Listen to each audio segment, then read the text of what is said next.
যে আমাদের পুরো জীবনটাই পরীক্ষা। পুরো জীবনটাই কি? The life is a test. পুরো জীবনটাই পরীক্ষা। এই জীবনে বিপদ আসবে, আপদ আসবে, পরীক্ষা আসবে, সবার জীবনে এটা থাকে। এক একজনের পরীক্ষা এক এক রকম। আমার পরীক্ষা একরকম, মাসুদ ভাইয়ের পরীক্ষা একরকম, চৌধুরী সাহেবের পরীক্ষা একরকম, আপনার পরীক্ষা একরকম, উনার পরীক্ষা আবার আরেক রকম। পুরো পৃথিবীটাই পরীক্ষা ক্ষেত্র, সবাই পরীক্ষা দিচ্ছি, কিন্তু কারো পরীক্ষা প্রশ্নের সাথে কারোটার মিল নাই। সুবহানাল্লাহ পড়বেন না? পুরোটাই পরীক্ষা ক্ষেত্র, সবাই পরীক্ষার্থী, কিন্তু প্রশ্নপত্র একটার সাথে আরেকটা মিলে না। One doesn't match the other. একজনেরটার সাথে আরেকজনেরটা মিলে না। কাউকে আল্লাহ তাআলা ধনী বানিয়ে পরীক্ষা করেন। কি বানিয়ে? কথা কি বুঝতেছেন নাকি কষ্ট হচ্ছে? কষ্ট হচ্ছে আপনাদের? কাউকে আল্লাহ ধনী বানিয়ে পরীক্ষা করেন, আবার কাউকে আল্লাহ তাআলা গরিব বানিয়ে পরীক্ষা করেন, কাউকে আল্লাহ অসুস্থ বানিয়ে পরীক্ষা করেন। কেউ দেখবেন যে দুরারোগ্য ব্যাধিতে আক্রান্ত, ডাক্তার বলেছে আর সময় নাই, দুরারোগ্য ব্যাধি, ক্যান্সার, যার নেই কোনো অ্যান্সার, তার জন্য পরীক্ষা হচ্ছে এই রোগ। আরেক লোক দেখবেন তার আবার রোগ বালাই নাই, মাশাআল্লাহ, তাকে আল্লাহ তাআলা আর্থিক দৈন্যতা, দারিদ্রতা দিয়ে পরীক্ষা করছেন। এরকম আছে না নাই? টাকা পয়সা নাই, দিন আনে দিন খায়, যা আছে তাতে চলে না, এটা তার জন্য পরীক্ষা।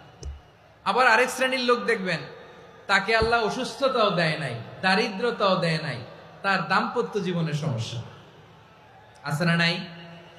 স্ত্রী কথা শোনে না, অথবা ছেলে মেয়ে কথা শোনে না। তাহলে পরীক্ষা সবার জীবনে আছে, এক একজনের পরীক্ষাটা এক এক রকম। আল্লাহ তাআলা দেখতে চায় যে এই পরীক্ষার সময় আমরা কিরকম রেসপন্স করি।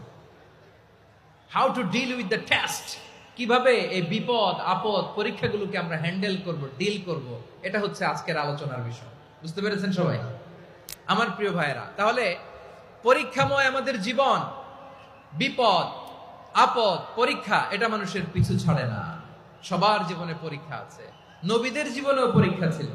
সাহাবারা জিজ্ঞেস করেছেন, ইয়া রাসূলুল্লাহ, আইয়ুন নাসি আশাদ্দু বালাআন ফিদ দুনিয়া, এই দুনিয়ার বুকে কাদের পরীক্ষা সবচেয়ে বেশি? বিশ্বনবী বলেছেন, আল আম্বিয়া। এই পৃথিবীতে সবচেয়ে বেশি পরীক্ষা আল্লাহ তাআলা নিয়ে থাকেন নবীদের। কাদের? নবীদের।